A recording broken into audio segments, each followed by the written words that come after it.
Reginald Reed Jr. spent more than 20 years searching for the person who killed his mother, Salonia Reed, but he never imagined that the killer would turn out to be his own father, someone he had unknowingly provided an alibi for. On a hot summer day in August 1987, Salonia's body was found about a mile and a half from the Reed home. Inside her blue Chevrolet Sprint, parked in according to police, she had been beaten, stabbed multiple times, and found with no clothes on. After the discovery, her husband, Reginald Reed Sr., broke down in tears and claimed that she had gone out with a friend and never returned. However, police later discovered that much of what he said was false. He quickly became a suspect, especially after it came to light that Salonia had told relatives her husband had abusive tendencies and that she was thinking about divorce. At the time, investigators brought in Reggie, just 6 years old, to ask about his father's whereabouts at that time. Reginald Sr. sat beside him during the interview and behaved in a strange, tense manner. Reggie told the police that his father had been lying next to him while he slept. He was crying the whole time out of fear in the interview. That testimony became a critical alibi for his father.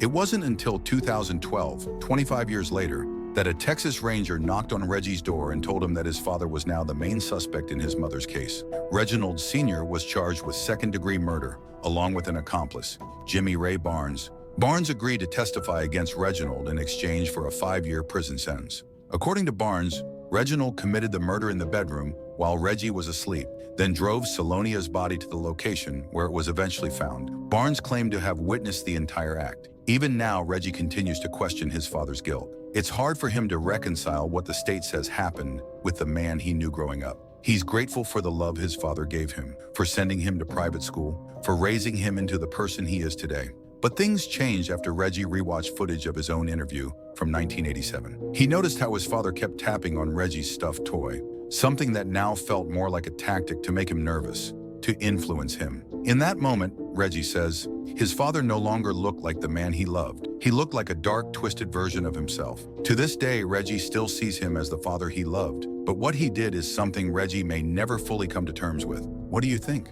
Can someone be a loving parent and still be capable of something so horrific? Share your thoughts in the comment.